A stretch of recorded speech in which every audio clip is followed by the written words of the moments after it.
Juju, what it do? Yo, you like the third person to ask me that shit, yo? Am I playing a ghost? Nah, I don't think I'm gonna get it. I don't watch most of the gameplay already. Just watching other people play that shit, you know. But yeah, I ain't want to spend too much money on games this year because the PS5 coming out, bro. Man, I think I'm gonna get that Cyberpunk 2077, and then I'm getting the whole complete PS5 bundle. Whatever they put out with that shit to start with, the camera, extra controller, the charger stand, the motherfucking remote control for that shit, um, the whole fucking bundle, yo. And whatever launch game comes with it, and then I probably, you know, since I already have The Last of Us Part 2 digital, I'll be able to upgrade that to on the PS5, and that Cyberpunk 2077. I'm pretty sure they're gonna do, you know, an upgrade copy for PS5. But yeah, I'd rather not. I don't know. I'd rather be very light with video game spending. You know, this year anyway. I got other stuff, man. Damn it!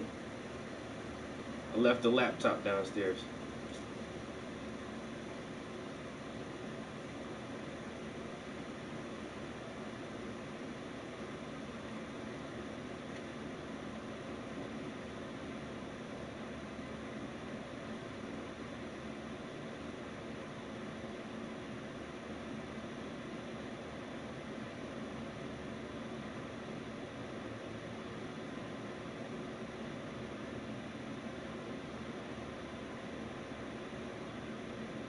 Hmm.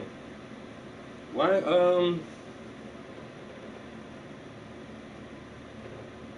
Yeah. I mean,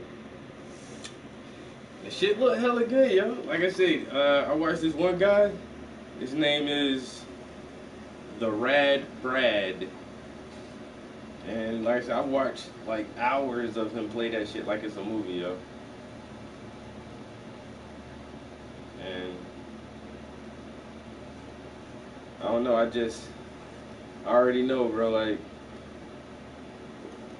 what Last of Us Part 2 did. Like,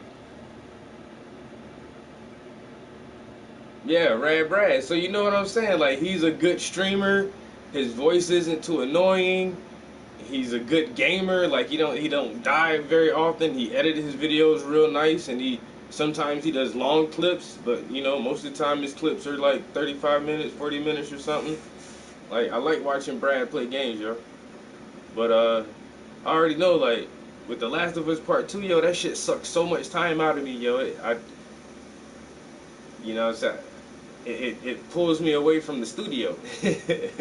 And video games do that shit to me, yo. I know they do. When I get new games, I'll be like, man, fuck painting. I'm about to go play the video game. So,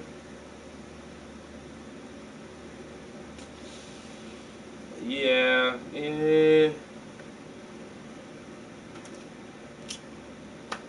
uh,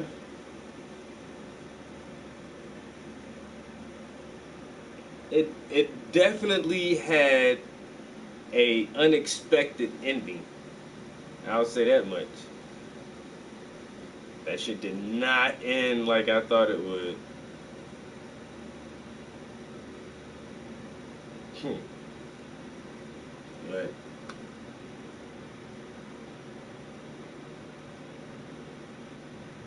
I liked it. I might play it. Not even might. I'm gonna play it through again. I'm gonna play it all the way through again, yo.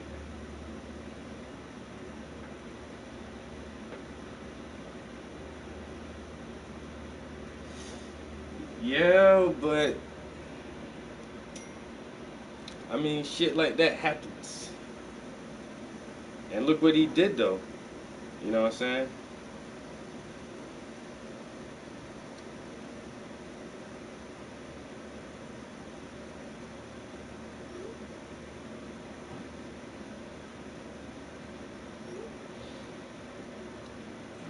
Look what he did, though. And even Ellie was like, what the fuck, yo? You took the one opportunity for my life to mean something. My life would have had this overarching purpose for all of humanity. I would have been the fucking savior of mankind. And you took that away.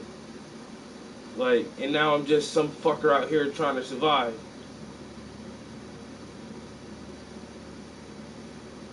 And the innocent people, he killed to do that. So I get it. I get it.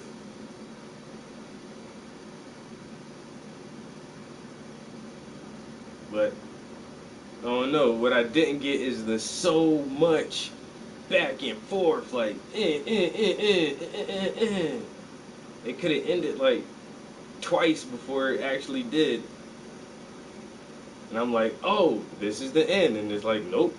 And I'm like, okay. And then it's like, oh, this is the end. And it's like, nope. And it's like, what? Wait a minute. How many plot twists are you trying to throw at me? And it was like, this is the end. You're like, this is the end? Wow. Wow. It was an experience, though, you know? So what was I gonna do? Oh, I left the laptop downstairs. I'm gonna go grab the laptop and I guess we'll paint some shit.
And I got a box.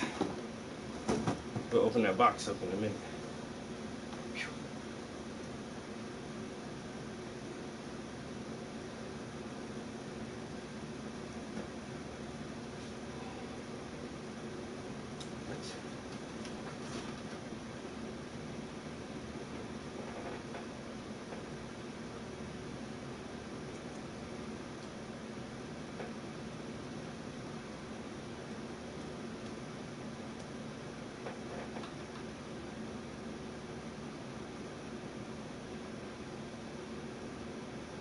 I try to pay my property taxes online, and I have all of my numbers and everything, my codes and all that shit, and I put it in, and it was like, oh, we don't have any file for this property.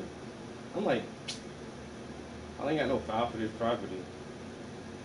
My God, I fucking live here. I've been paying taxes, and normally I just pay them. I just go pay them in person. But you know the whole COVID thing and all this shit. But that shit would not let me I don't know. It would not let me do the online thing. And I hate like mailing that shit in and waiting on my receipt and everything for that. If I just take it there myself, give me my receipt right now so I can file my papers away, reminding myself that I paid my taxes for this month.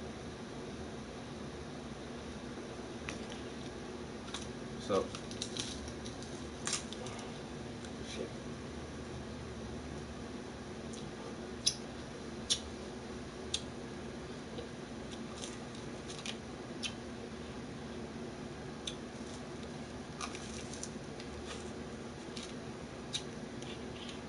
Um,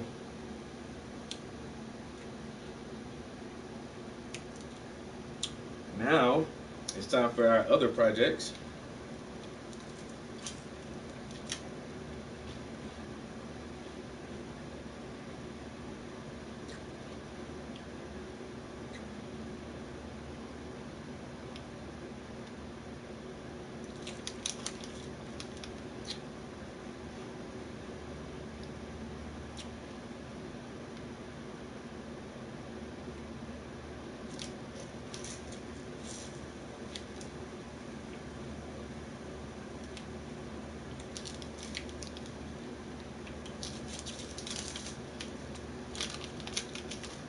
Hmm.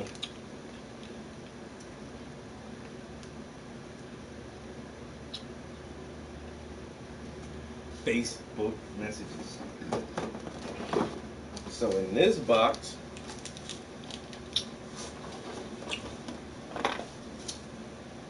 I have supplies.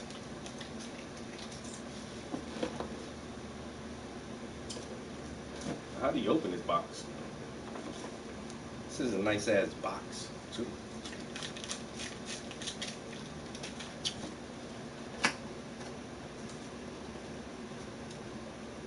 I'm guessing you just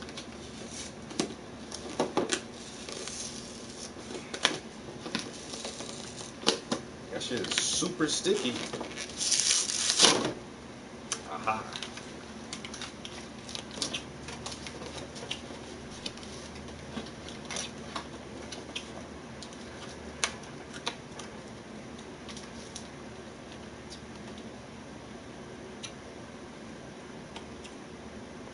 I got some good shit in here.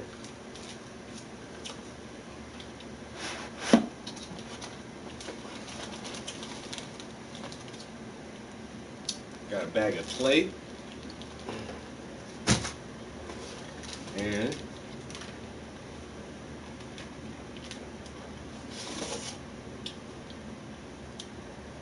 I got my template.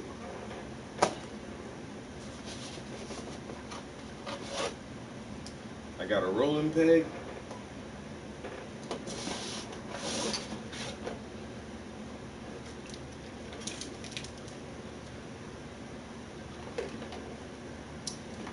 And I got some more tools in here.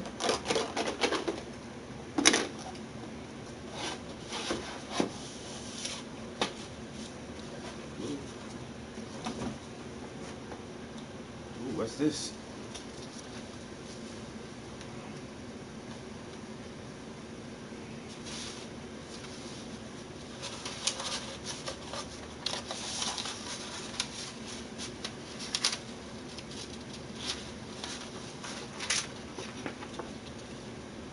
A Black Lives Matter poster.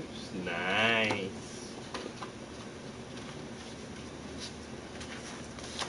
Some nice little gift pack here.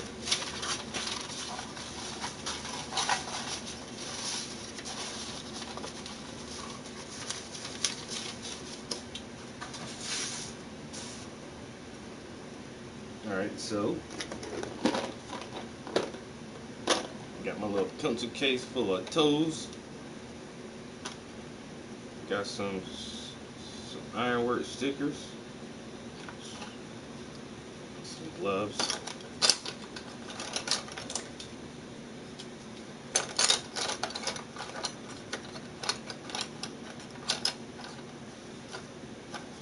Oh yeah.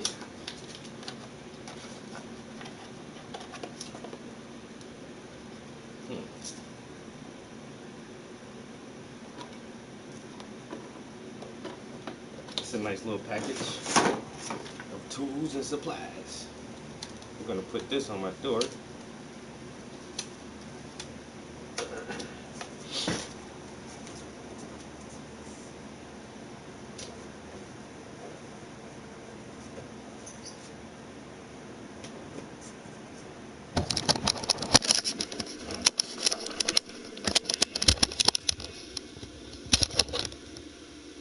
Yeah. Now we got the Black Scranton Project and the Keystone Ironworks.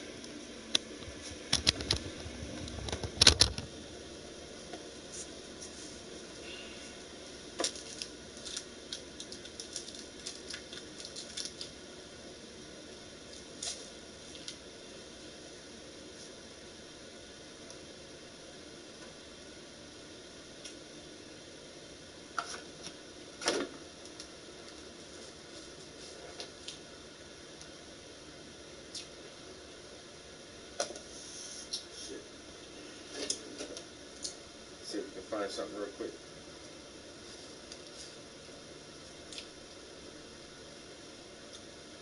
Well, this should be good already. We got Russell and George is back on something about alien encounters being consistent with the Bible. You're on with Scott and Matt. How are you? Hey guys, how are you doing? I'm so glad. Hey man, I don't be eating. I be snacking. This ain't like a steak or a pork chop or nothing. This is just sugar ice.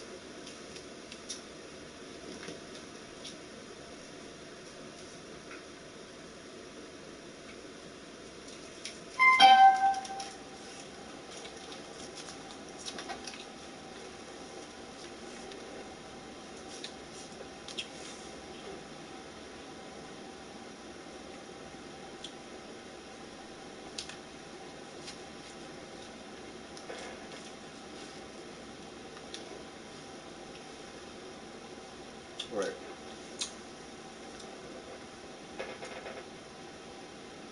So even the title of this clip is crazy. Russell and George is back on something about alien encounters being consistent with the Bible. You're on with Scott and Matt. How are you? Hey guys, how are you doing? I'm so glad for grabbing me back. Thank you so much. You're welcome. Good to talk to you, Russell. I just wanted to set the tone for this conversation before I dive in and let you know that I am going to keep it very brief. I know there's so many people anxious to me to get on here and chat with you guys. Matt, I'm a huge fan of yours. I've been watching you guys on YouTube since I was like 13, for many years, and I'm 24. That doesn't make me feel old at all. I think Scott was 12 when I started. I've got a lot of respect for you, and I never really thought I'd get the chance to actually talk to you on this show. So it's an honor. But I'll go ahead and get right into it. Thank you. That was really vague as far as what my point was on that. But there was just three things I wanted to go over and get your feedback that I was completely open to, and open to going back and doing my homework if that's what it comes to. But the first thing is, I listen to you guys show a lot. I hear a lot of times that we're pointing out to a lot of the things in the Bible that I myself, you, and many other people just wouldn't agree with in our day and age, from slavery to the massacres, and it's raised questions for me growing up, and something that I never understood. But a perspective that I came into was kind of when I had children. And I have two boys, a 3 and a 4-year-old, and there's so many times where I have so many principles that I want them to have when they grow up to understand that I'm not hard on them, but I'm not like typical fathers. And what I mean by that is, I make sure my kids go outside, whether it's hot, cold, regardless. I make sure that they read, they do things that aren't always exactly fun. And my youngest one is always crying at night, saying to his mother, I want Dad hold my hand when we go to sleep every single night. I do it sometimes, but I don't do it every night. And he's upset, he's crying, and she tries to explain to him that he's a kid. And in that moment, even though I love him and I'm just trying to let him know that he can't have attachments all the time and he can't depend on me and I'm not always going to be there, I have to let him in that moment be upset and pretty much hate me for it. And the way I perceive God is that... I'm asking to you because... So, I'm guessing that you're originally from the United States as I am, right? Yeah. Yeah. And I would have probably thought the same thing once upon a time. And then my brother adopted my niece and nephew, who were both Korean. And in Korea, it's far more typical for children to just sleep with parents for a long time. And so this attachment that you're trying to get your children to avoid, another culture actually encourages. So how do we know which one is right or better? Well, I wouldn't say that we do. That's definitely the opinion circled around that. And what I'm getting at is, I believe I love my children, and I'm doing what I'm doing because I love them. And even though I know it has backlash to it, and in those moments I have to deal with him being upset, and there's so many different examples, I believe I'm doing what's best for him. And me as his parent, for the most part, I believe most good parents out there, not every parent's a good parent, but for most good parents out there, we know we're doing the right thing. And I look at it in the perspective of God is that our morality, which is constantly changing over time, 1 minute we think things are right, and years later we find out we were wrong, and 7 years from now we say we were wrong about that. I feel like it's unfair to judge the things that God has decided to do when the way the story is told is that we're the children and he's the parent, and that if he loves us as we believe him to love us, we will never understand, just like a child will never understand why a parent does what, they do. I'm going to let Scott completely address this for now and hold off because I'm about to go nuclear rant mode. So go ahead, Scott. I knew that I could see on your face when you were going to do that. I'm going to rescue Russell from you. So Russell, first of all, I got to tell you, man, any parent who tells me that they're certain they're doing the right thing scares me. And I say this as a parent. I mean, half of parenthood to me is the uncertainty that I'm in fact doing the right thing, that I am making the right choice, the healthy choice for my children. But of course, I'm not omniscient, right? And that's part of your point. Yes, there are certain things that fall within a sort of framework of what could be good or what could be bad parenting. But I don't think anyone in the world would think, maybe you were doing the right thing if you set your child on fire, right? Or if you sent a bear to maul your child to death. Or, I mean, we could name countless things that appear to be a clear vestige of a society that did not know down from up when it comes to morality, right? Because morality changes, we get wiser, so is it, do you recognize that there are some things that we don't actually have to say, well, maybe God had a good reason for burning someone for eternity? I respect and I see where you're coming from 100%. And like I said at the beginning of the call, I myself have asked these questions. And one of my favorite questions that I have constantly said is, why doesn't God just drop down here, kill himself, and then we'd all believe? Because I've asked that same question growing up is, why does it have to be so difficult? Why can't I got another question for you. Sure. If God made us incapable of understanding his plan, how how could he possibly judge us for failing to understand his plan?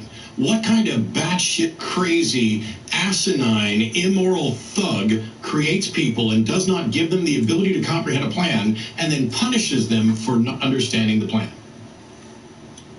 I kind of expected you to ask that question, and I don't have the answer to that. You know, I understand Exactly. where you're coming from when you ask that question, because I wouldn't say I phrased it that way, the way you just did, but I felt the same way on many different occasions. But just to and I'm not conceding or saying that I'm right, but just so I can save time for everybody else and you guys, I want to say one more thing on this point, and I'm just going back to the very start of it when I said, of course, I would never set my child on fire. That is me. You know, that's my objective opinion, and I don't agree. What if God told you to? That would be helping my child. What if God told you to?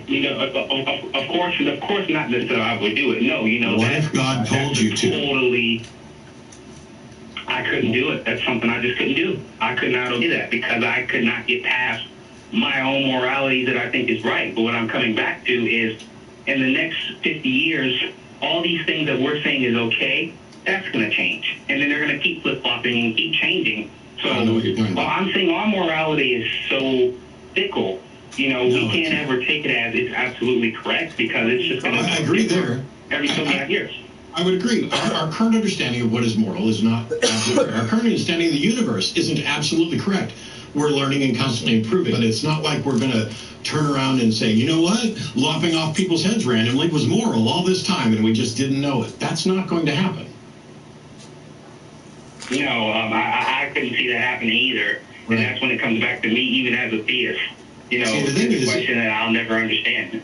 The other foundational flaw behind everything you're saying is you have this presumption that there is a God who has a plan, and I have no evidence of that. I have plenty of people telling me about a plan or telling me to trust a God that has a plan, but I got into this discussion, and I'm going to do this very cautiously, about politics today, where somebody suggested that somebody who was not a fan of the current administration suggested that maybe if we all got together and supported the current administration for another 4 years, that would make things so bad that we would never have to deal with the things that they don't like again. And I was like, so basically, you want to roll the dice that if we make things really awful, we'll cure racism and poverty and all of these other issues, and we'll have, you know, healthcare for all by just by burning it all to the ground.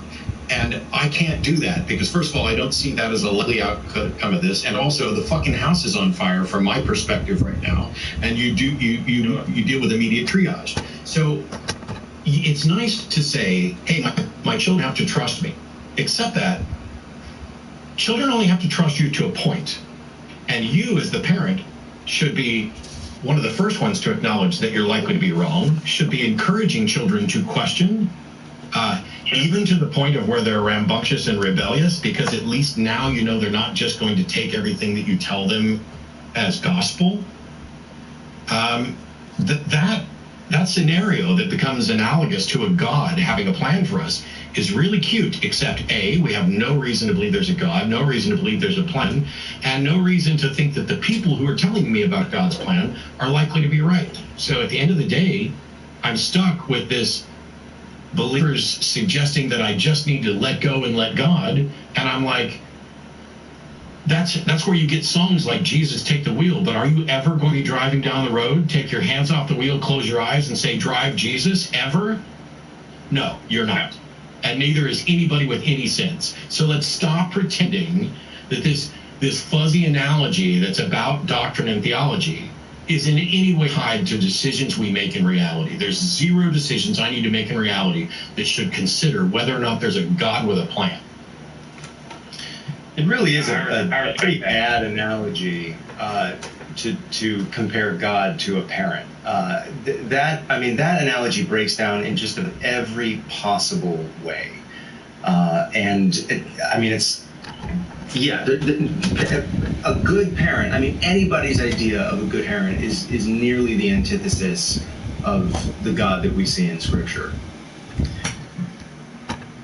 Okay. I respect that. And like I said, I know there's so many other callers, and to say, everybody at the time, there were two other things that I wanted to bring up, and one of them, which was very vague on the call screening, was I hear a lot of conversation throughout the years of watching the show about the believers, and a lot of times they're countered with, the alien abductions and do we believe in aliens and things like that. And I will be the first one to tell you, I am probably the only person that is a theist that believes in God, but at the same time has a really solid belief on why I feel like it's more probable to think they exist than God does. And I'm talking about that from a scientific standpoint when I say if we're able to verify that there are different planets in our solar system, that there are other planets and other possibilities of sustaining life, would you agree that, only for the fact of the question I'm asking, would you agree that that is more evidence for aliens than we even have for the God that we read in the Bible alone? Yeah, I don't think our solar system is the key here. I mean, we're talking about a universe with, you've got trillions of solar systems in a galaxy. You've got trillions of galaxies. So I mean, to deny that there's, or to reject the possibility that there's some kind of life, or intelligent life on some other planet, seems pretty irrational. It's another question altogether whether that life could or would visit us. But I actually think it's pretty consistent. I think it's pretty cool of you as a Christian. I never heard you actually say to a Christian, but it sounds like it, to say that maybe God created multiple planets, right? Maybe God created multiple civilizations, and maybe some of them fell and some of them didn't. I actually have a Christian friend who believes this, that there are different possible worlds, like, actual planets that, one of them fell, one of them didn't, and each one goes its own way. I kind of speak to the fire about the logistics of that and how that exactly would work. But yeah, it does seem like an awful waste of space if you're a creator to, yeah. One thing that drives me insane is that we have this attitude about the Bible that the story was written and then it just stopped. To where, if you actually believe, for the people that do believe in God, like we say we do, there's a story being written right now, that we're not picking up or buying in a store or reading about online. And one thing that drives me insane is, well, if God is real, then there's no possibility the alien can be real. But what I don't like about that statement is God himself, and let's take the vernacular out of it, what you see on TV, to what we know, God is an alien himself. And I say that because he's clearly, if he exists, above us, and he is not from here. If anything, I don't see why it's so hard to adopt the process that if these encounters are real and they do exist, they could lead to the very questions that we have about God himself. What do you guys say to that? I don't believe that people are actually being visited or abducted by aliens, and you seem like a really nice person who's currently willing to accept anything that might potentially have any sort of evidential support as a possibility, ultimately a sense that leads to something that's utterly useless, where you're like, oh, well, God's an alien or whatever. The notion that we're alone in the universe, when you look at things like the Drake equation, I'm convinced that there's a strong likelihood that there's life elsewhere in the galaxy just because of the size of, or in the universe, just because of the size of it. Whether or not it's intelligent, who knows? Whether or not it's still around, who knows? The distances required for coverage suggest that it's unlikely, and the unremarkable nature of our tiny little blue orb suggests it's incredibly unlikely that aliens have actually visited. And the only way to get around this is through conspiracy theory thinking, where it's just a big hidden conspiracy, like the aliens haven't shown up and interacted with people, and they just seem to want to mutilate cows and teach people how to build big piles of rocks, or put drawings of people with huge penises on the sides of things, or draw lines somewhere. It is absolutely conspiracy theory thinking, which it means that you take disparate facts and weave together a compelling narrative that on the surface seems reasonable and yet does not have a foundation underneath it. I don't know. I don't get Russell that he's arguing that we've been visited by aliens. I mean, maybe Russell does happen to believe that, but I took his point to be something, and Russell, you correct me if I'm wrong here, but I remember Michael Shermer once making an interesting point about how we view the supernatural. And he said, if there is such a thing as the supernatural, it can only be mysterious for so long. The more we know about the supernatural, the more we realize that even that realm of reality would have to have its own laws and its own behaviors and its own cause and effect. So I am sympathetic to the idea that if there was something that we perceive as a God, if you were starting with the assumption that a God exists and there's something that we perceive as that God, that it's not unthinkable that there's a naturalistic explanation for what we think is a God. Now, the problem with that is that in taking that position,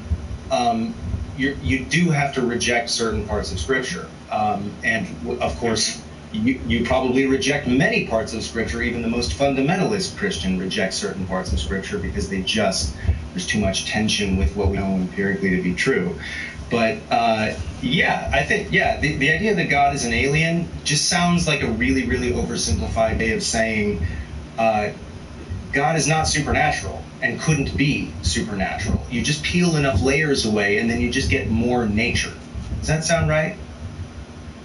To an extent, and to respond to what Matt said about the conspiracy theories and different things like that, Matt, I don't acknowledge in a lot of people's thoughts and the possibilities. For me, I always, ever since I was really young, I take an investigative standpoint from it.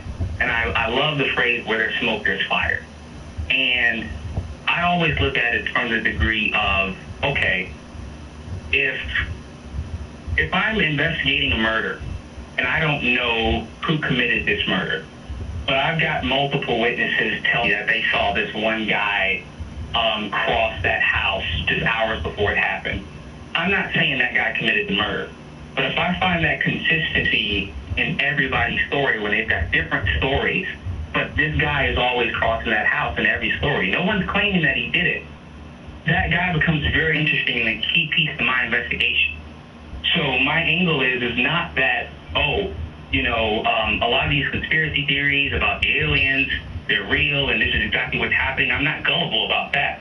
My point here is, like he said, I'm not looking at God like everyone else as this invisible being that is supernatural when he could just be godlike because he's above us, because he knows more than we do, because he knows how to start life, maybe even in that scientific standpoint that we talk about, but we just haven't been able to understand that yet.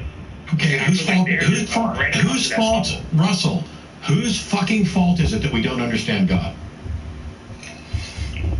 I have no idea. It's got to be God's. If there's a God and God made us and he made us incapable of understanding, it must be his fault, right?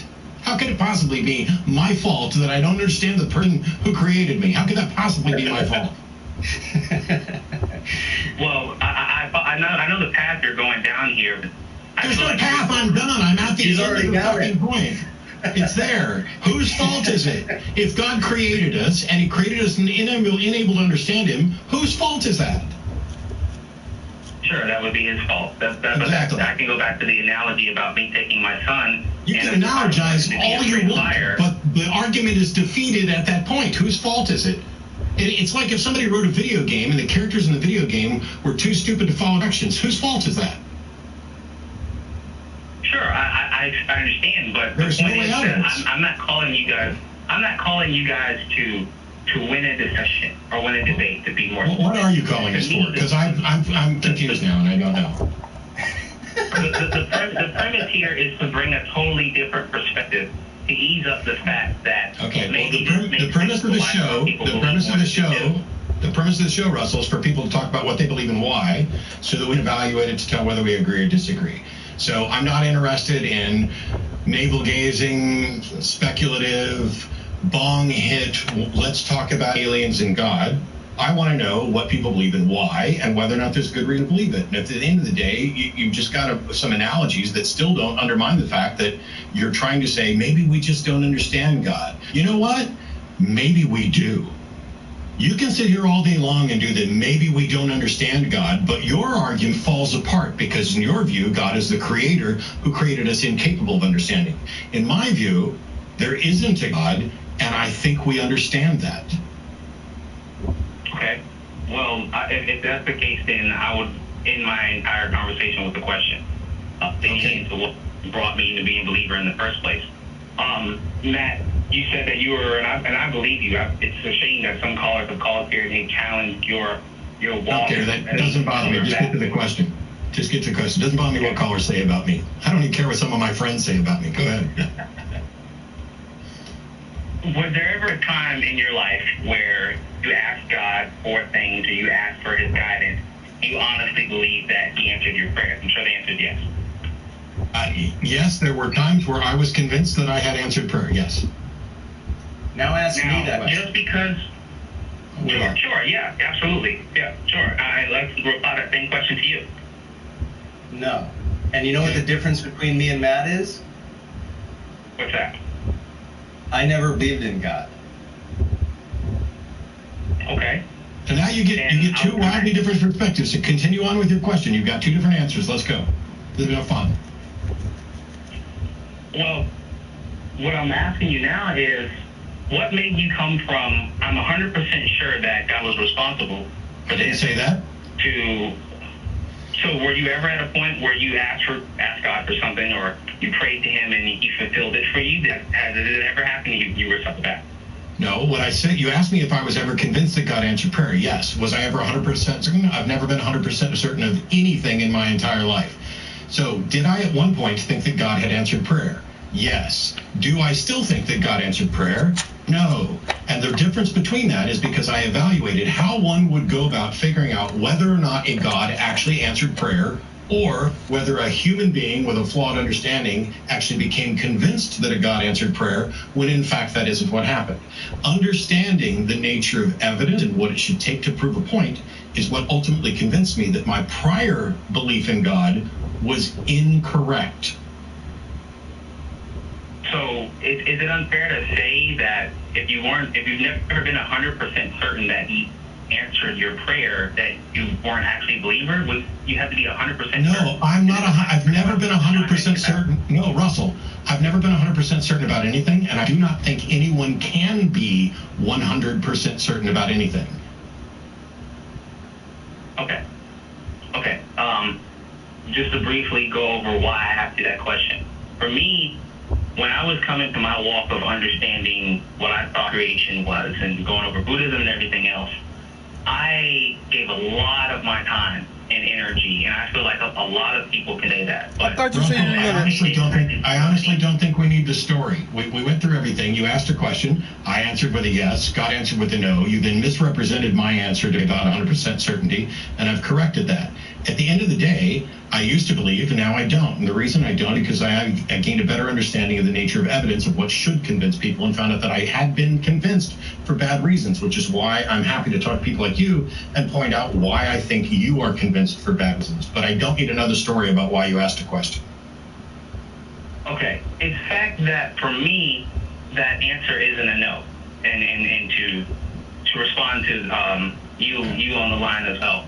Okay, I was politely trying to end the call, and now I'm just going to hang up and move on to somebody else. Take care, Russell. Thank you. I don't need an extra story about why you just asked me that question. So you were never a believer. What's the closest you've ever come to having any sort of experience that might have led you down that path? Wow, that's a great question. Yeah, what would be the closest? Because he was basically asking, was there ever a time when I sincerely believed God answered prayer? Yes, there was a time. It's not now. That time is in the past. Yeah. You know, I mean, you've obviously, I'm assuming you've been to church at some point. You've engaged with people who are believers all around. People have tried to convince you for years. Oh, yeah. Has there ever been a point where you were like, yeah, maybe, or let me explore this? God, you know, as a living thing, not as an intellect. Have you always? I guess I'm saying, have you always just explored it as an intellectual exercise, or have you made attempts in there? Because I'm constantly told, like, even with Ray Comfort the other day, his thing was, well, you have to live it, and then you'll know. Yeah. I certainly. I don't want to take too much time on this, but just a little bit of background on me. I grew up in a secular household with philosophical but totally secular parents. We had language of religion, but it wasn't until I was older that I really realized that people took religion seriously, like actually believed that God was like a literal thing and not a metaphor. And then something happened. We had to move to a sort of pocket of Southern California that was very, very religious. It's like an evangelical community, and suddenly I'm a practice dummy for apologetics and evangelism, right? And so I'm going to church with all. This is the only way I could not be socially ostracized, was to go to church and read Case for Christ and read the Bible and do the Christian summer camps, and also my entire world was evangelical Christianity. I was just the one kid that didn't believe it. And I wish I could say that there was some moment where I really I felt like some kind of pull toward, and it never had. I never had any experience like that. And I think part of the reason for that is just because there was no. The word indoctrination is condescending, but there was no indoctrination running on my hard drive that even treated that as a live option. And so now, of course, I've done it before. I'm happy to, if somebody asks me, in fact, I did this on Twitter like a year or two ago. If somebody says, sincerely pray that God show himself to you. And if he doesn't, then fine. But, I think he might. I am happy to do that. I am happy to take that seriously and perform that test. And I've done that many times. Obviously, nothing happened. But, my disbelief is not some kind of reaction to any kind of religious temptation or, I never, that part of my brain never activated, I guess. Yeah.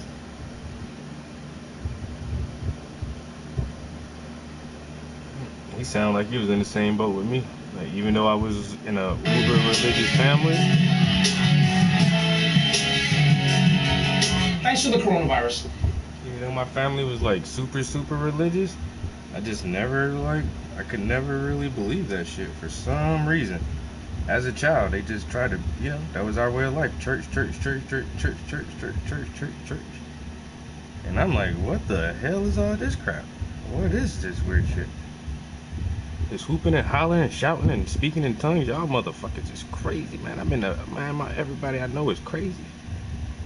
Am I crazy? And I thought that shit at a very young age too. Is like, I thought that there's something obviously wrong with me, because I don't feel whatever the hell these other people are feeling. It's making them fucking dance and shout and spin around and speaking all this gibberish and babble.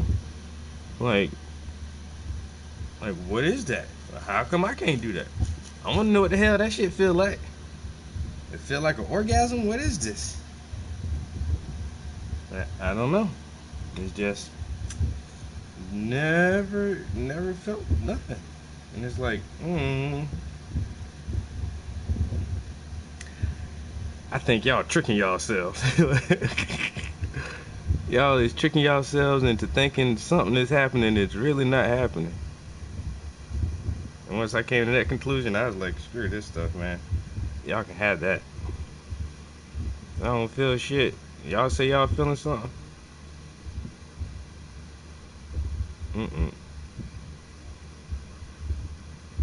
And then still, like, for a long time, it still felt like it was me, kinda. Cause like everybody believe in God. And it's like, why though? I have not been convinced to believe whatever the fuck y'all think is going on here. This is some weird shit, man.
Let's talk about all the good things and the bad things that may be.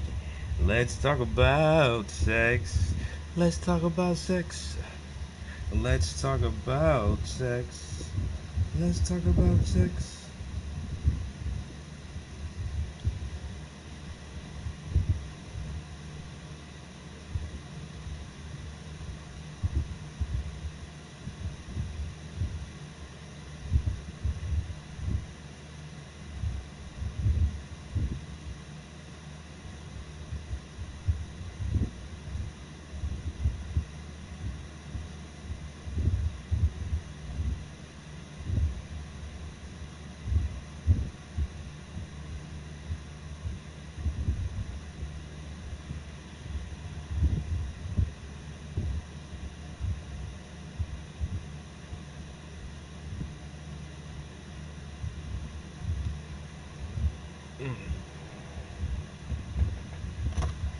The debate right now is, well, two this. One, is elbow kissing considered cheating? What? And two, how do you reopen schools? You don't. How can you get kids learning again, but keep them and their teachers safe? Because kids may not be badly affected by coronavirus, but teachers easily could be. And a lot of people don't know this, but teachers have families of their own. Yeah, it's true. It's true. Mrs. Nicholson didn't sleep in the classroom at night. She had a house and everything. So because of this, schools are trying to come up with different solutions. Some of them have decided to have outdoor classes, but that means that all the pale kids are going to fail. New York City has announced it'll only have kids come into class 1 to 3 days a week. That's not crazy.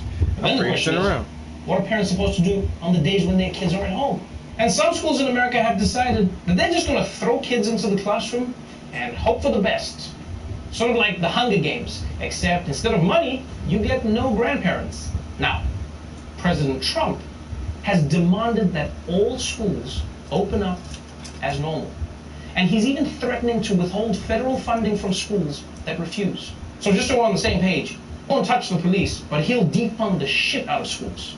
Like, let's agree on that. Everybody wants schools to reopen. The question is, can it be done safely? And the problem is, it doesn't seem like the federal government knows how to make that happen. For instance, here's Betsy DeVos, Secretary of Education and your new stepmom who immediately sent you to fat camp, trying to explain the administration's plan.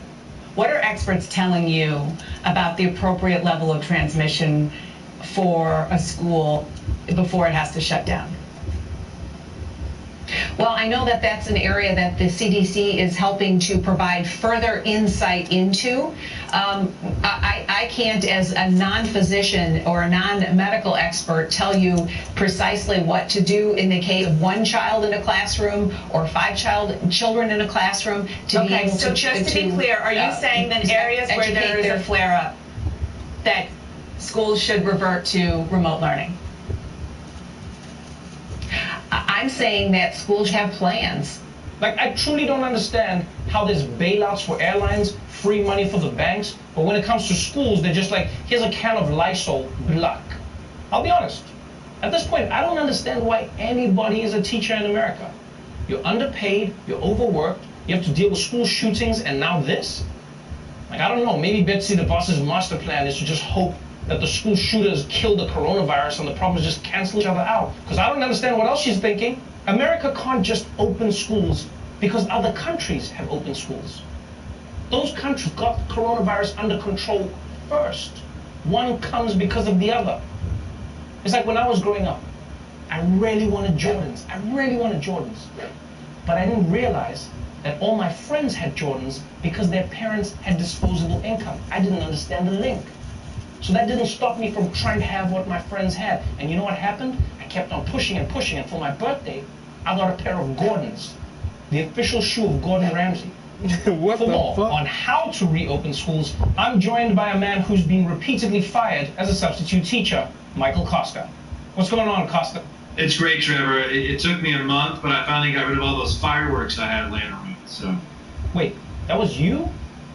Dude, I couldn't sleep. You know what, we're going to talk about this later, but right now, the big issue in America is how can the country reopen schools safely? Yeah, well, the good news, Trevor, is that I have a solution that works out for everybody. Okay, so check this out. One, we know parents want their kids out of the house. And two, we know children are less susceptible to corona. So why don't we solve both problems at once?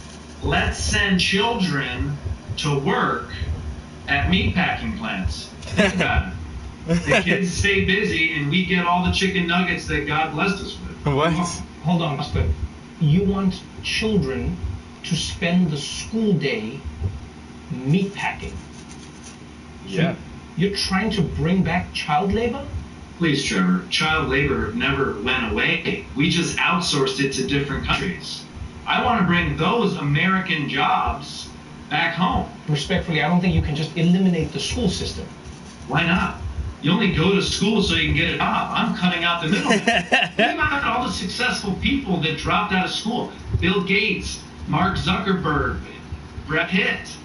Yeah, but they dropped out of college, not second grade. Can you imagine how much more successful they would be if they just would have dropped out earlier? But the kids won't be learning anything. That's not true. You can learn everything that you learned in school at a meatpacking plant. Finding out where the T-bone is, that's biology. Learning how much antibiotics a cow can take before it dies, that's chemistry. How about some math problems? If Timmy is boxing ground beef at 10 boxes a minute, how many warnings does it take before we fire slow-ass Timmy? How many? None. Because I caught Timmy talking to a union organizer. You're fired, Timmy. Pack up your shit. Bye. Okay, Costa, not only is this idea despicable, it will never work. On the contrary, Trevor, I'm running a pilot program right now. I got my neighbor's kids packing meat as we speak.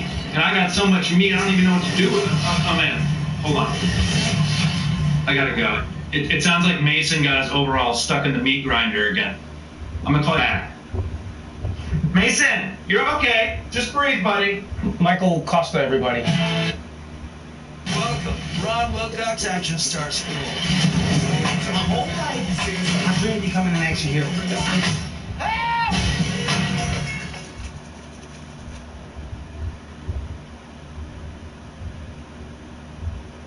This is rain when you enjoy a sweet night's sleep on a Nectar mattress. This is your brain when you sleep on a regular mattress. Well, Nectar... In some good news, I know we don't get to say that much, but in some good news, we've just learned that all 45 people in a major vaccine trial successfully developed antibodies. The only bad news is that a vaccine isn't coming until next year at the earliest. And in the meantime, America just set another new record for daily coronavirus cases. So congratulations to those 45 people. I mean, not only do you have antibodies, you're probably going to inherit the earth. So have fun repopulating. And if you get hungry, there's a can of Goya beans in the White House. Now, until there's a vaccine, the one thing everyone must do is wear a mask when they go out in public.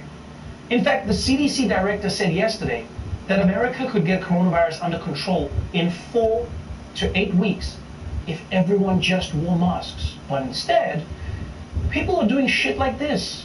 Some Americans openly rebelling against basic COVID-19 messaging. In Jacksonville, Florida, this rally to support a local lawmaker who filed a lawsuit Monday against a recently mandated mask policy. New video of an outdoor dance party in Philadelphia showing people packing the streets despite coronavirus restrictions. There was a DJ, there was music, but little social distancing and few face masks. A restaurant in Florida is offering free food to guests who aren't wearing face masks. The grilled cheese bar said it was not demanding face masks. The first 100 people to enter without a mask receives a free meal. Oh boy, that's a cool promotion. Free dinner for you and a free buffet for coronavirus. I can't think of anything less worth dying for than a grilled cheese. That is the one thing everyone can make at home. Like, if you're gonna make people risk their lives, at least throw a poached egg on there or something. Those are hard to make. Sometimes the vinegar and the thing, and then it like floats, and then I just say I made boiled eggs, and people are like, where's the shell? I'm like, I do it my way. And if it makes you angry that people in the streets are ignoring the CDC, well, it gets worse. Because now the White House itself is claiming the health agency out of the loop. The CDC will no longer control coronavirus numbers. The Trump administration is asking hospitals to bypass the agency and send daily reports directly to a new system set up by the administration themselves. 4 former CDC directors penned a Washington Post op-ed slamming the decision. They say it's a political move at a time the White House just wants to reopen schools. What a fantastic idea. Instead of having the CDC count COVID cases, we can hand it over to this guy. 1.87 million tests today, so that's 1,870,000 million tests. 70,000 million. That is the 1/100th time I've watched that clip, and it never stopped me. But I guess this is the blessing of the Trump. Oh man, that was good so though. much about how the government 100,000 million. Oh my God. I didn't know that hospitals sent daily reports to the CDC. But now that they're not, I'm furious about it! Now, one of the reasons that Trump is turning on everyone from the CDC to Dr. Fauci is because they're against his plan to reopen schools at any cost. And that's what he wants to do. He wants schools open.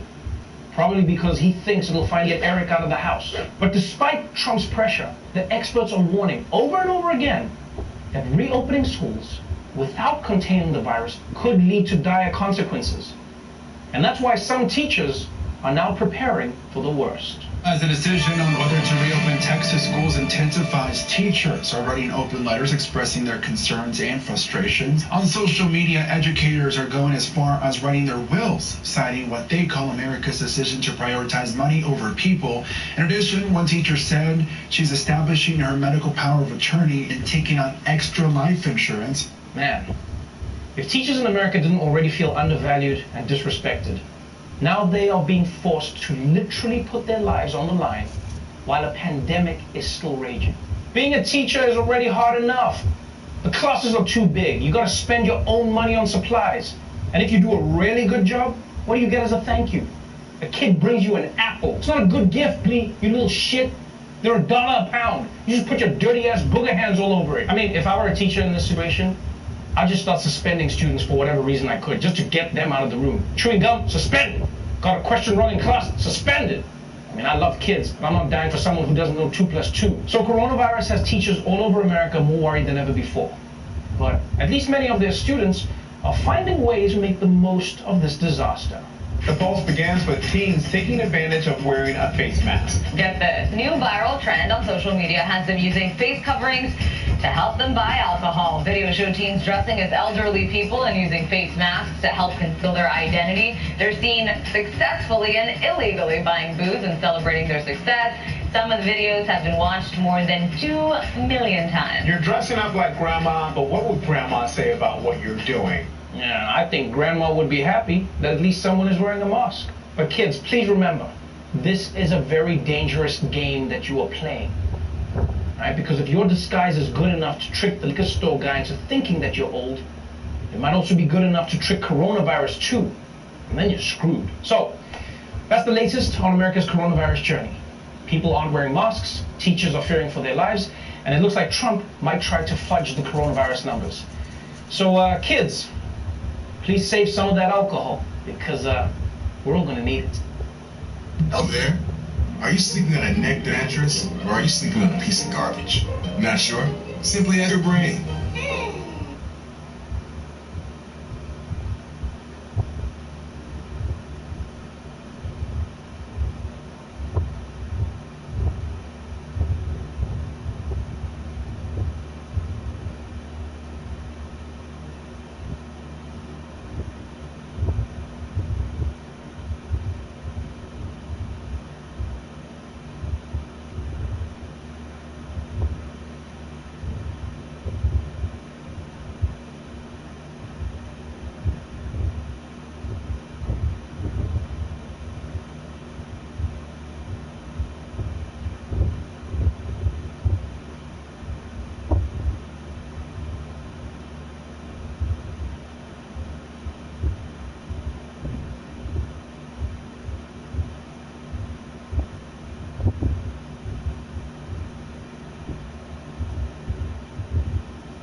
Oh, hey. Wait, all right. We're recording? Yeah, we're recording. So, I saw you guys on a door just over there, and you guys are knocking on doors, proselytizing, doing the circuit, and you guys are just introduced. My name's Elder Thorpe. Been doing missionary work for about 1.5 years. It's a 2-year voluntarily mission. I'm from Kentucky. Kentucky, and we are in New York. Yep. So. Yeah, we don't get to choose where we go.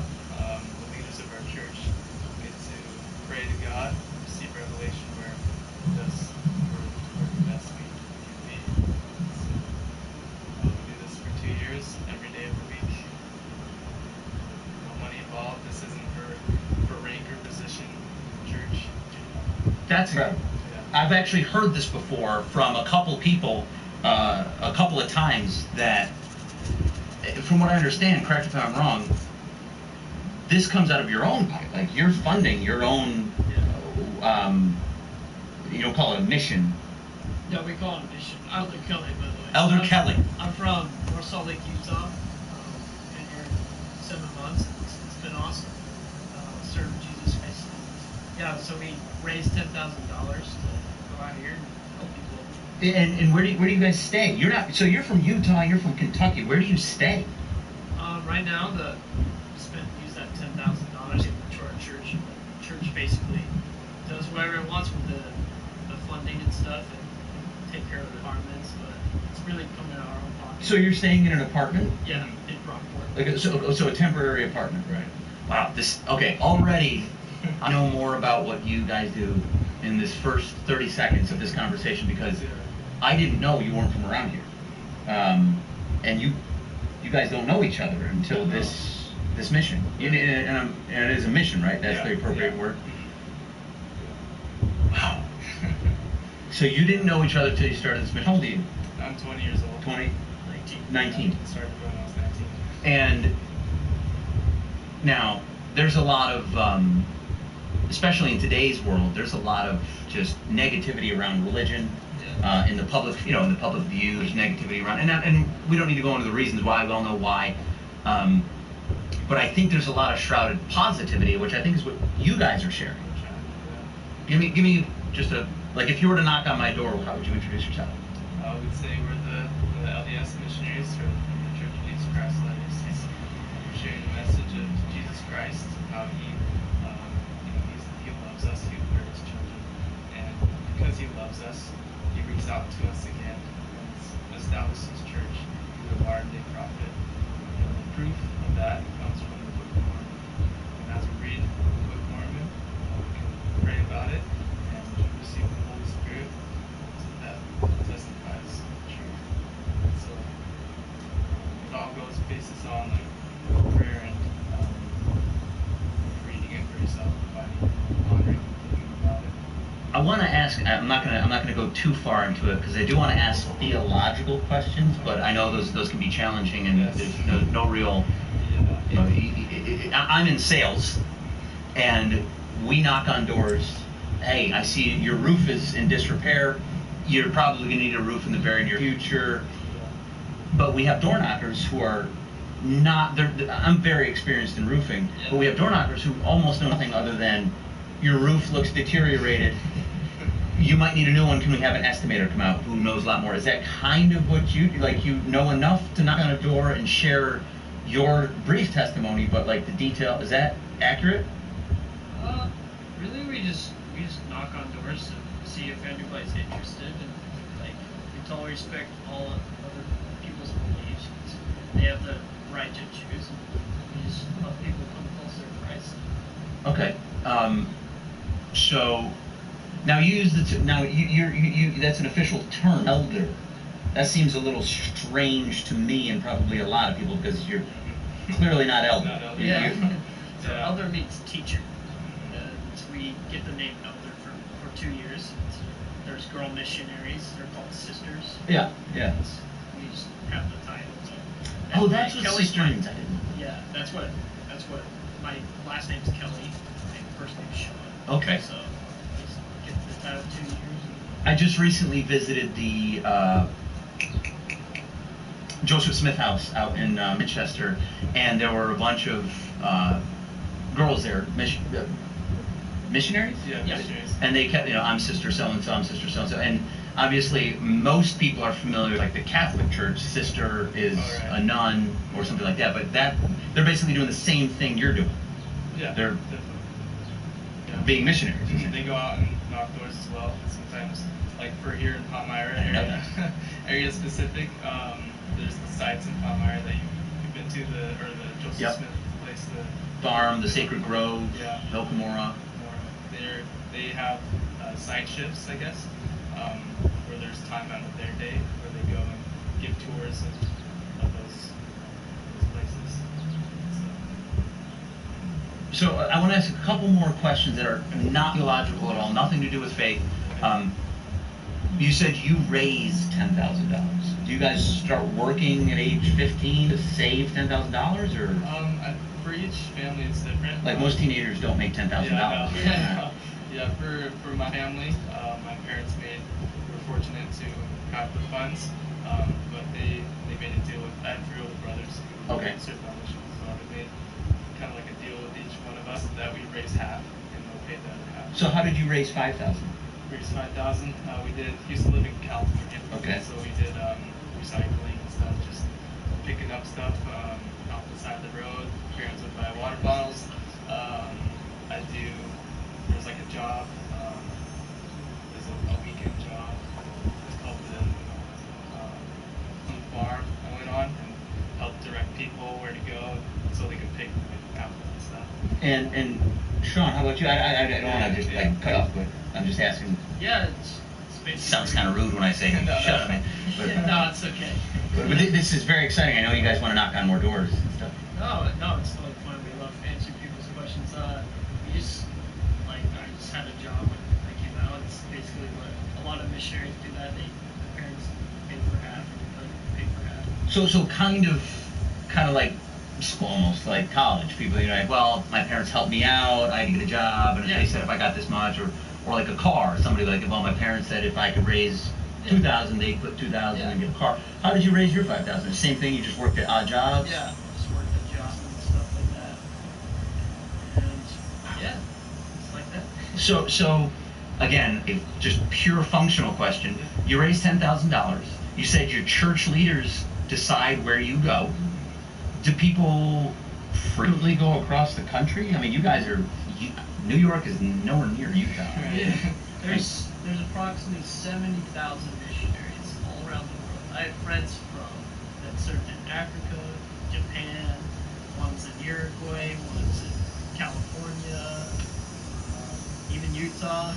A lot of Mormons live, and just all around the world. But usually you go somewhere other than where you live. Is that correct? Yeah. So most likely, if there was someone here in Rochester, New York, they aren't going to be on their mission in Rochester. They're going to be in Kentucky or somewhere. Yeah. Why do you think that is? I'm just. I mean, I personally believe that that's probably better because you don't know the terrain. You don't know. You're a stranger in a strange land. To use a biblical reference, a sojourner, and it kind of makes it easier to maybe just. Yeah. There's actually been missionaries in the past that's like, ever since like our church started, that they were raised in New York and they proselyted or taught people the gospel in their given lands. And there's like a couple of people that's still like, say like Puerto Rico, and they're just so good with the language and like the terrain, like you said, they get served there. It's like we believe in water revelation. Okay. And also, there's some specific rules where we are we only talk with our families on Mondays, and so maybe that's part of the reason where they send us kind of away from the family. Yeah. You're not just hanging out with mom. Right. You're working. Yeah. You're doing. And there's probably friends that could like, oh hey, want to chill or something? And like, no, I can't. I'm not chilling. Instead of part as a missionary, I gotta. Okay, so maybe that's another reason. So just functionally, I know I've lived some pretty slim time in my life, and I know you don't need that much money. Most people don't realize you don't need that much money. but $10,000 seems pretty slim to live for 2 years. So is there like a church subsidy, or is there like group living, or is just you two living in one apartment? Yeah, it's and just- like you just got, you know, Jack and Bill and Sarah in the next apartment over. It's not like a group of Latter-day Saint missionaries in one, nothing like that. No, nothing like that. So I'm just wondering, just functionally, how does that work? Yeah, so like, I'll tell you. Okay, for the 10,000, it can either go to, I mean, that's the church's car right there, that's not ours. Right. All we have to pay for necessarily is clothing and food. And the church, it kind of subsidizes the. Okay, so the church is setting up the apartment, the Yeah. church has funded that, so you have a place to live, you don't have to worry about like gas, electric, Right. you have internet. Yeah. So you don't have to worry about utilities and things. So that's actually a huge part of a lot of people's expenses, so you're not really worried about that, you just have to pay for food. Conservatively, you could eat pretty well for 2 years on $5,000 a year. And do you have like a fuel card or something for the car? Yeah. Okay. So they do take a good card, but you're not, like, if you want to do anything other than that, you know, 5,000 isn't going to get you too far. So you basically subsist yourself for a couple. That makes a lot of sense. Yeah. That's cool. 195. They give us a card. We put 195 per month, and that's what we have for groceries and meds and clothing. You know, I noticed something about, by the way, I know the common phrase for the Latter-day Saints, the LDS, is Mormons. Is that an acceptable term, or do you not use that amongst yourselves? We use it. It's the correct term. It's the Church of Jesus Christ of Latter-day Saints. Which seems kind of long. Yeah. So we just accept the nickname because of the Book of Mormon. But it's not derogatory or anything. Like if I say you guys are a couple of Mormons doing your business, you're not going to be like, geez, what are you, ignorant jerk? Yeah, we're not too offended by it. It's Okay. just like something the church has. In fact, like we didn't really like come up with it. People just started calling us Mormons. We're like, okay, we're Right, because of the Book of Mormon. Right. Okay, so I was just wondering because sometimes people just use these phrases and then you actually talk to someone of that community and they're like, Yeah, we'll be like, we're from the Church of Jesus Christ of Latter-day Saints. What's that? The Mormons. Oh, yeah, no, okay. We prefer the first type rather than Mormon, but I mean we're not. But I mean, Mormon is like a noun. But if I was to say there are two, would I call you elders? Would I call you missionaries? Would I call you members of the Church of Jesus Christ of the Latter-day Saints? Or just Mormon? There's two Mormons. I saw two Mormons on the street.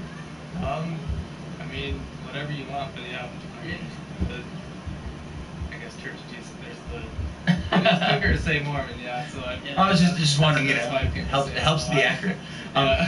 One thing I've noticed about, and again, there's a lot of negativity about religion and people involved in religion, and that's neither here nor there, but I have noticed something about, the reason I wanted to get the right version, I've noticed something about Mormons, and I'm like, maybe I shouldn't be saying that.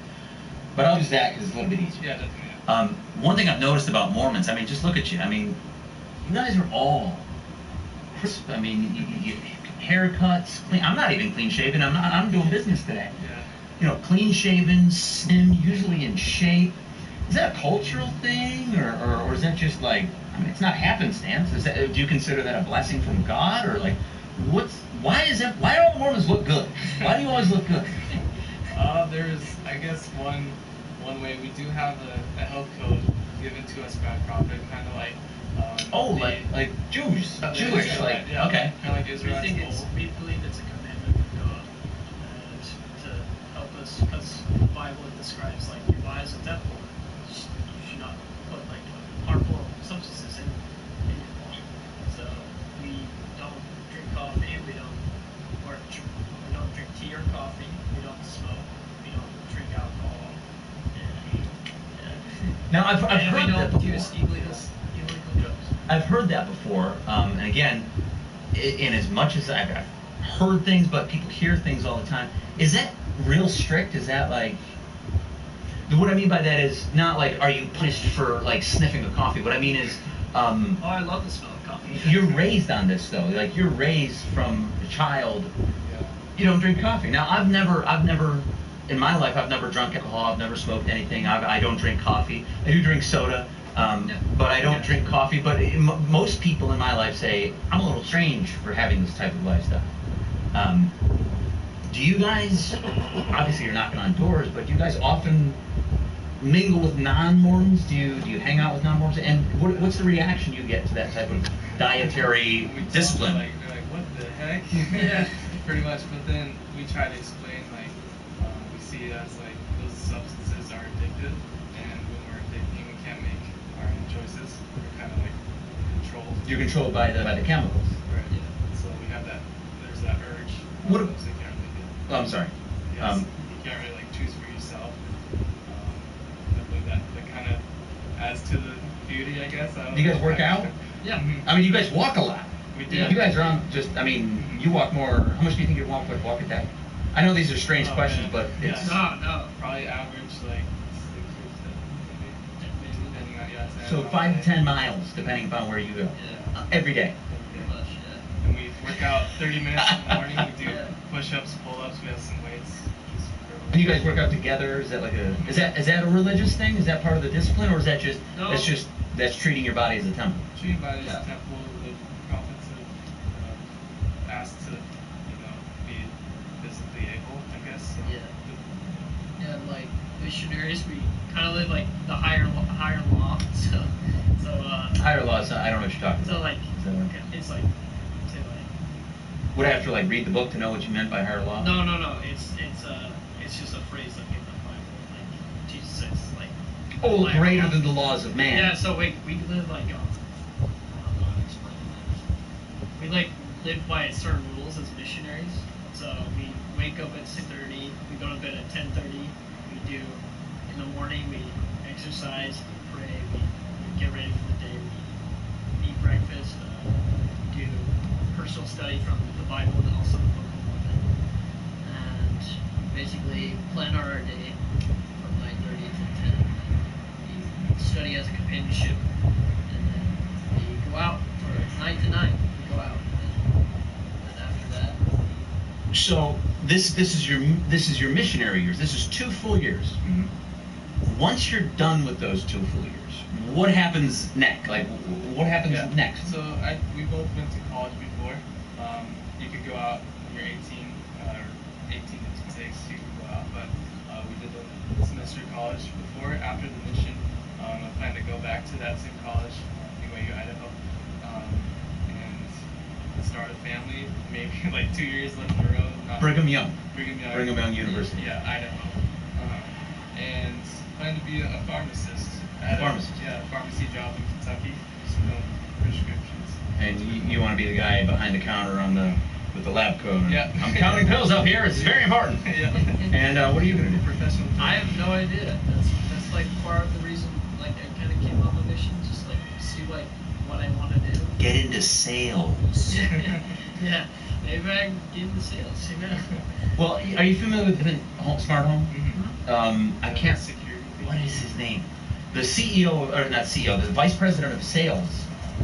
He's a Mormon, and he knew that the skill set required to knock on doors is very unique, and almost half the sales force, from what I understand, I could be wrong, but almost half the sales force of the original push of Vivint's growth over the last 10 years was comprised of Mormons who had been on their mission, because knocking on doors is a thing of the 50s, selling vacuum cleaners and stuff, to find people who can be good at it and do that. But what's more important than knocking on a door when you're selling a home security system?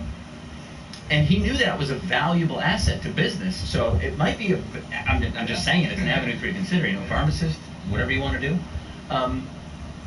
That's cool. So can we go for a walk? Because I'm sitting here and I'm holding this thing. This is cool. Let's make sure we're all in the frame here. And let's just go for a walk through the park. Can you speak up? Just yell. I don't say you're talking too loud. So I want to ask a couple theological questions. A couple of questions that are like about your book, your faith. I was raised in a Catholic household, very strict Irish Catholic household. And when I say strict, I mean it was strict. And I was a troublemaker. I was the guy who was always questioning. I was the guy who was. I'll tell you a quick story, and then I'll ask you some questions. My first communion, I asked Mrs. Murphy, who was the kind of the youth, whatever it was, why we hold our hands in the prayer position. Why, you put your hands together. I'm sure you've seen the Catholic prayer position. Why do we do that? And she said, because we're directing prayers towards God. It's a symbol of directing our prayers upwards towards heaven. And I said, well, if that's the case, why don't we just go like this? She was like, Chris, sit over there. I got in a lot of trouble. My point being, but I was always questioning. I was always questioning. And you guys, you two right now, and the church, the LDS church, have a whole book that is a separate book from the Bible of the Catholic Church or the modern Christian church. What's up with that? Book of Mormon? Yeah. so we believe in the Bible. We read out the King James Version. The King James Version. Yeah, it's right there. Okay. Yeah, we believe in the teachings of Christ. Basically, what the Book of Mormon is another testament of that. Because you got the Old Testament, talks about records of God's people and the prophecies of Jesus Christ and his prophets. Yeah. Prophesying of it. Then you got the New Testament, talks about his life, his birth, his death, and his resurrection. His apostles. And basically, the Book of Mormon is just another witness of Christ. Right. I saw the Hill Cumorah pageant, which talks briefly about the ancient prophets, and it goes through. I think his name Lehi was the original prophet, and his children, and all the way down, and the movement of these faithful to the Americas, and that's what the Book of Mormon is about, essentially. That whole separate thing. Yeah. And now I'm going to get into some theological questions. Why the third book? Why the Old Testament, New Testament, and the third book? If it's the same, if it's Jesus and it's the same Jesus, why the third book? So with one book, the Old Testament, New Testament. Yell a little bit. Yeah. So with one book, we have so many churches. We believe that they do teach the same things, but they're a little bit different in each way, I guess, in some certain ways. So with the Book of Mormon, it just reestablishes God's pattern from the beginning of time, where He established His word from 2 or 3 witnesses, and you get 2 from the Bible, Old and New Testament. Right. The third witness we believe is the Book of Mormon, and with 2 witnesses or 3 witnesses, you can only interpret it strictly between the 2 books. 3 books. 3 books, yeah. So, theologically, you do believe in the same God, essentially, the same faith that most Catholics would say but most Catholics would not say a reciprocal phrase. They wouldn't reciprocate that, say, no. Mormons, they got this weird, crazy thing. But I think, and I'm not speaking for the Church of Latter-day Saints, but I am interpreting here. Maybe they say that out of ignorance. Maybe they say that because they haven't read the Book of Mormon. Maybe they say that because they don't know. They just know that they're told that the Mormons were wrong, therefore they must be wrong. What do you think? Yeah, we just invite people to honestly read and pray about it, because you just can't take a bunch of immature 19-year-olds advice. Oh yeah, I wouldn't. Yeah, you wouldn't take my advice. But we just invite people to pray about it. And, we've done the same thing. I was born in this church, but we all need to know if this is true or not. Yes. What about people who are not born in the church? Part of the reason you're knocking on doors is assumably to get more people to believe and realize what you hold to be the truth.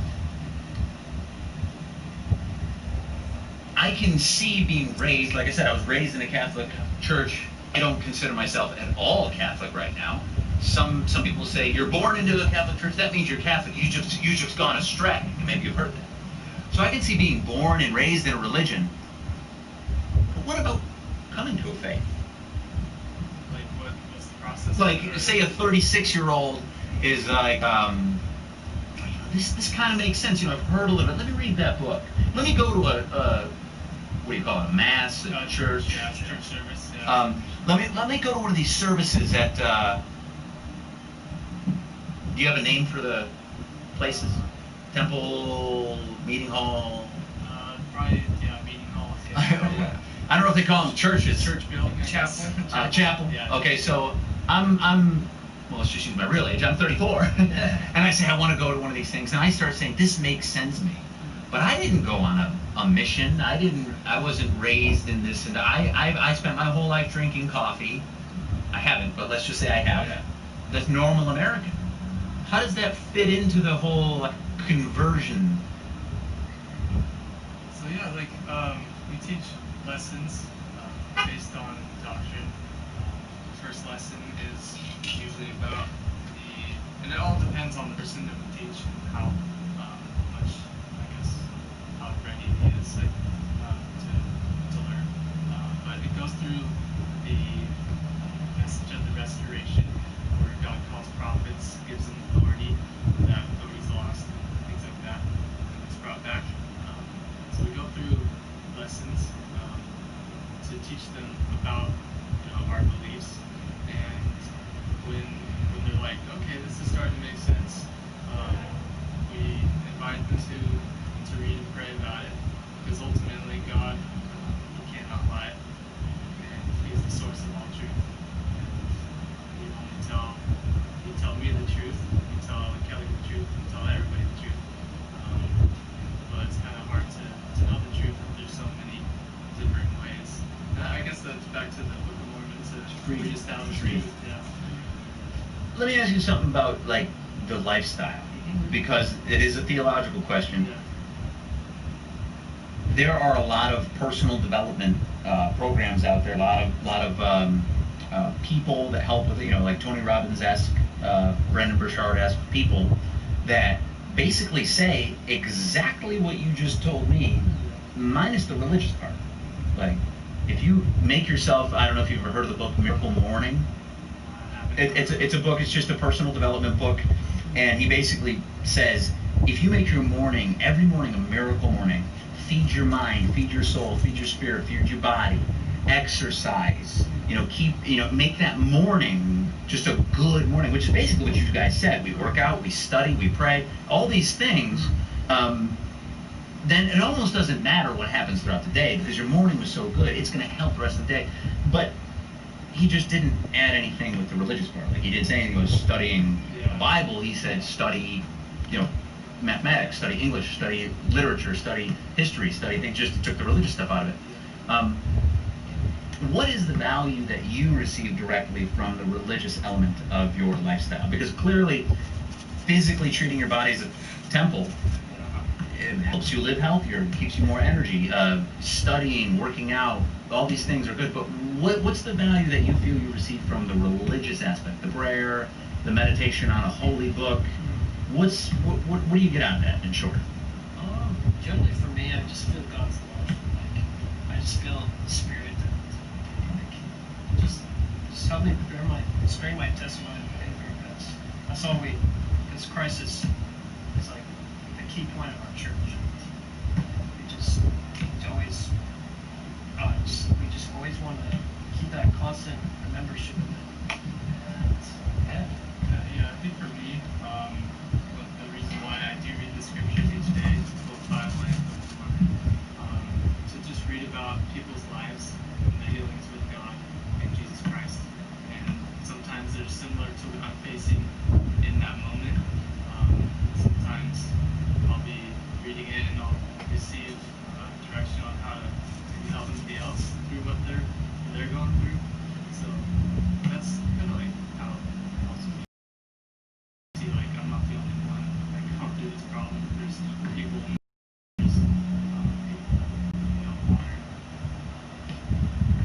right now that's going through what I'm going through. Just able to help me. So it helps you kind of focus yourself through basically example. Let me ask you, you said you feel, and you kind of nodded when he said this, it helps you feel God's love. Again, having been raised in a Catholic and a Christian household, I've heard this, the first 20 years of my life. God's love, the Holy Spirit, and all this stuff. To this day, I don't know what that means. To this day, I don't think I've ever felt a presence. I don't think I've ever felt a love from something other than a human. What do you mean when you say I feel God's? This is really important, I think, to a lot of people. What do you mean when you say I feel God's love? Like, what does that mean? How does that feel? Is it a sensation of warmth, like literal warmth, or? It depends on the person. Like, there's a sister missionary. She feels like the spirit, or feels like God's love kind of thing. She cries, and like different kinds of emotions by that. But we on the Church of Jesus Christ of Latter-day Saints, we believe that we're literal sons and daughters of God. That we are His spirit children, like our parents. Like you love your parents. It's kind of that relationship. Well, but that's the whole problem with the whole God and Jesus thing. Is that really is the crux of the problem? Is my parents? I can call my dad up right now and physically hear his voice in my ears. I can see him on Christmas and Easter and Thanksgiving and shake his hand and say, "How you doing?" But how do you feel God? He's not tangible. There is no, unless you do hear God's voice. I usually don't hear God's voice. It's usually through those feelings. Sometimes I'll pray. I'll ask for God's. Look there and then. Yeah. And I believe God works through people. Sometimes He'll answer my prayers through other people. They'll just say one thing, be like, "That's exactly what I prayed for," and it's like no coincidence. It's like I'm like, oh, there, God is. So that's how I kind of feel. It's like through random acts of service, maybe people helping me out, and just like it's like, oh, that was. So let me ask a question that's, I don't want to ask a challenging question yet, but I do want to ask a question that's kind of challenging. Meeting you two, by the way, do you go by your first names or do you go by Elder Thorpe and Elder Kelly? Okay. So having met Elder Thorpe and Elder Kelly, you guys seem like nice guys. You seem like you're nice, you seem like you're genuine, you seem honest, and you seem like you truly want to help people live better lives. And as a matter of fact, every encounter that I've had with Mormons, like I told you earlier, I went to the Hill Cumorah pageant over in Palmyra, and ironically, the most aggressive, hateful people were the protesters, just chanting, just pure anger at the people who I could only perceive were just pure positivity. They were like, welcome, please enjoy. If you have any questions, we'll answer them. May your spirit be lifted by our performance. Just constant, just positivity.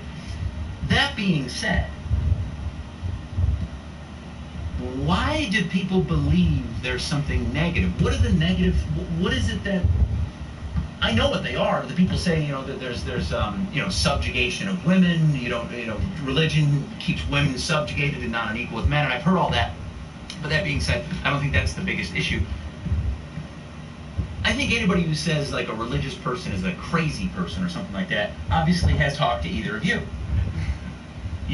I wouldn't look at either one of you and say you're crazy. I would say you're nice people. You're clearly want to make the world a better place. You want to be a pharmacist. You don't know what you want to do, but I'm sure whatever you do, you'll probably do good at it. Do well. Why do you think there's such an attack on religion, especially Mormons? I think the main thing that we kind of get is the verse in Revelations where it's not to add or take away from the Bible. Oh, so Their point of view is the Book of Mormon adding to the Bible. Our beliefs on that was the Bible was a bunch of scrolls in the beginning.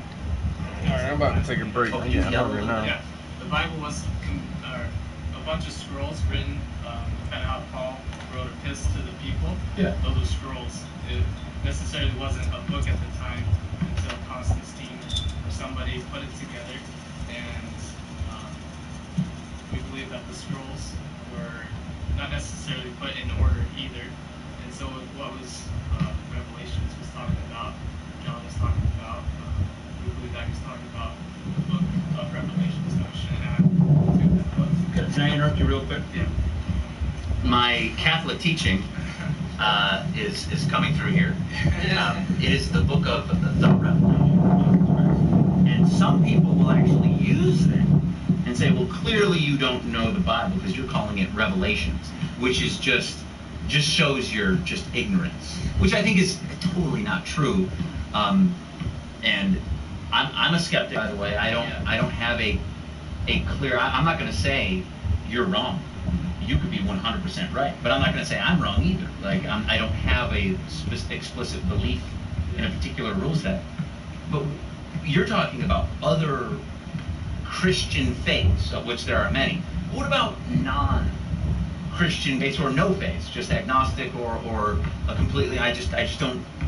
Faith in some supernatural thing is totally irrelevant. And those Mormons, they're clearly crazy, which you're clearly not. Why do you think they? I guess believing in something that we can't see can be crazy to some people who haven't had that Christian background, growing up.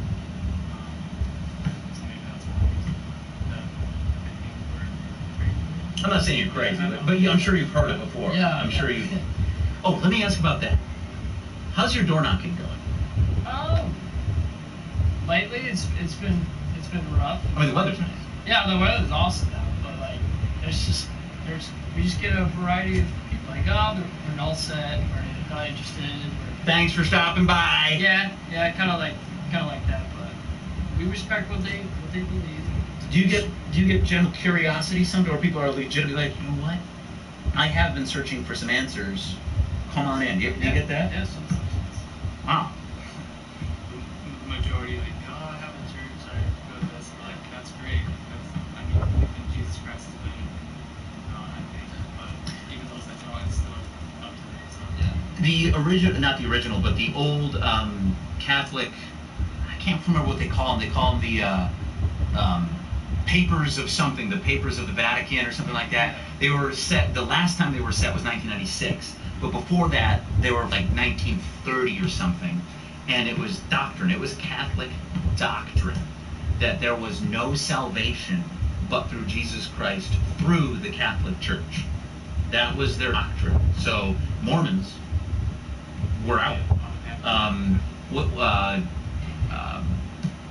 What's another Christian, almost any Protestant denomination, that wasn't through the Catholic Church. So this was doctrine, so that caused a lot of stress in people's lives about what about the hereafter? What about eternity?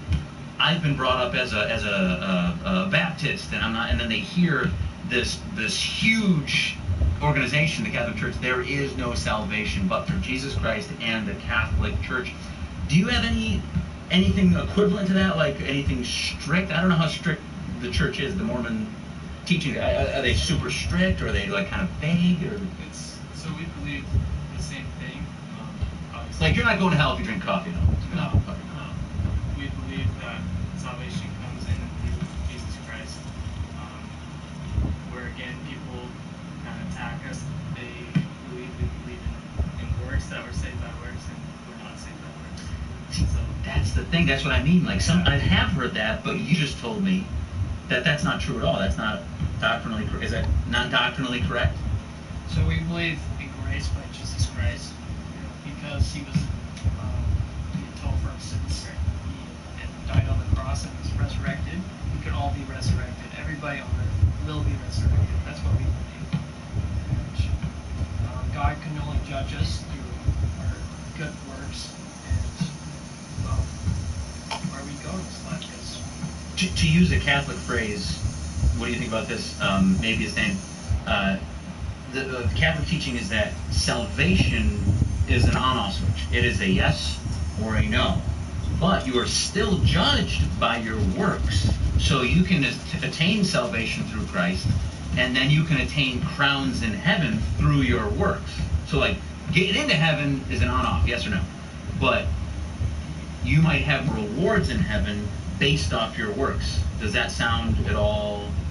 It's very familiar with what we believe. Yes, there's belief that after we die, there's a place, prohibition time.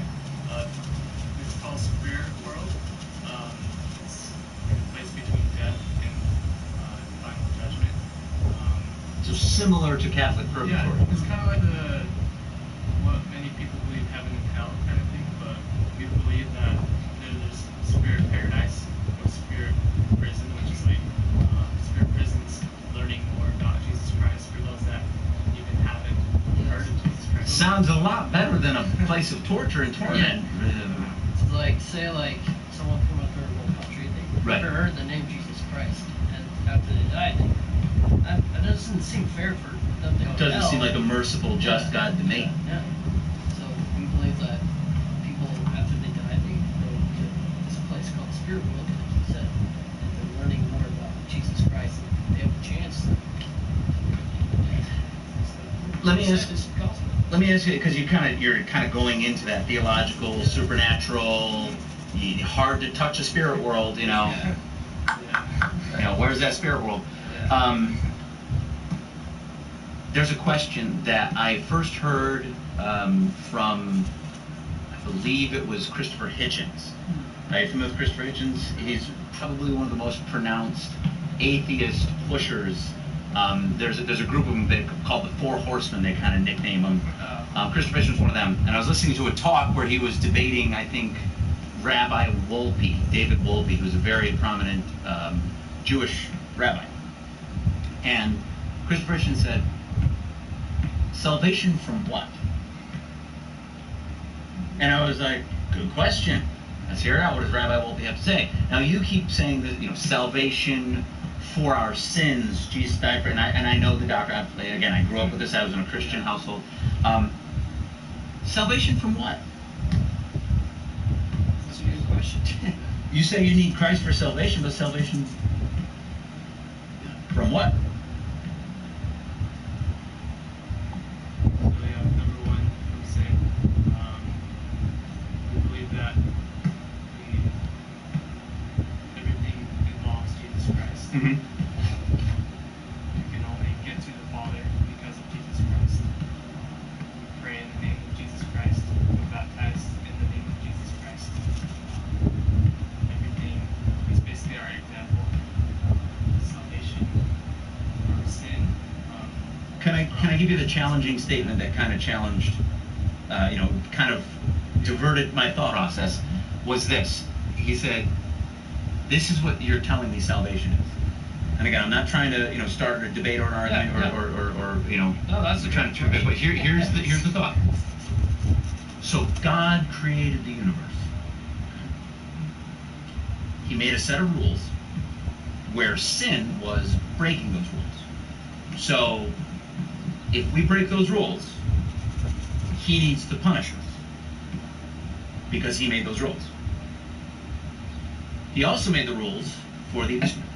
So he made the rules and he made the punishment. So the punishment for sin is death. The wages of sin is death. And in order to pay those wages, some perfect sacrifice other than a lamb or a pigeon needed to be made. So the only perfect sacrifice that he could think of was himself. Christ, God, and Christ the Son is basically himself, his only begotten Son. So basically, God has to sacrifice himself in order to save us from himself.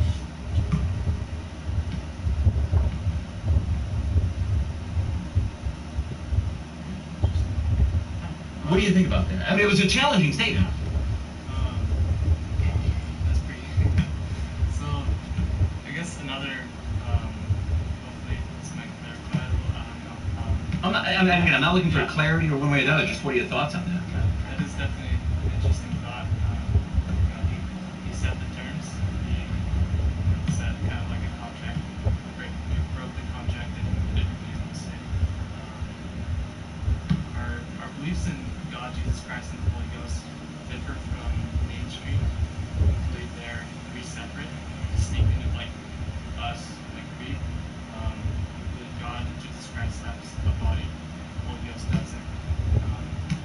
God has a physical body. God the Father has a physical body that is in our universe, or he can, to use a fantasy fiction novel, that he can manifest an avatar or something. Like he's up there, so, like there's a physical God somewhere. Physical God. Not a spirit, like a metaphysical. He's perfected physical form. Okay. A physical place. And so he sent his son, his only begotten. So truly his son, like his, like if you were to use a scientific phrase, his DNA son. Okay. And he's born of Mother Mary. I did not know that your teachings were that God is a physical being. I've always known God to be a spiritual person. So, learn something new every day. and so, I don't think I answer like God saving himself. Well, either way, you know, I mean, if you were to say it this way, God made the rules that the only wage of sin is death. Therefore, he's going to kill his only son to save us from himself. Richard Dawkins asked the question, if God made the rules, why didn't he just forgive us? Why the death? Why does he need blood? Why does he need to have something die? Why not just forgive? Why not just say, you are forgiven? Yeah, so like... I mean, he made the rules for sin, right? Like, if God didn't make the rules for sin, then you could do whatever you want. It wouldn't be a sin. It would just be I'm about to get out of here, bro. I'm hungry now. You know, murder is inefficient. It's not a sin. Yeah, I'm hungry. But it's certainly inefficient. Certainly doesn't make for a good society to murdering people. But if it's why doesn't he just say, I forgive you? You are forgiven. I don't need you to kill something. I don't need you to kill, especially my own son, by the way. I'm pretty fond of. Why do you? Maybe there wouldn't, kind of like any parent, there wouldn't be a learning process. Tell a kid, well, you're okay to get somebody, just like, and the parent would be like, oh, I forgive you. It's like, what happens to the guy that got hit? Or what does the kid learn? He doesn't learn not to kid. It's kind of what God is giving us a learning process of how to become better, become more like Him. Without sin, there would be no good. Without good, there would be no evil.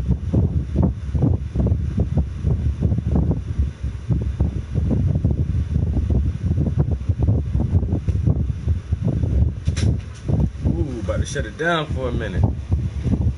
Hungry.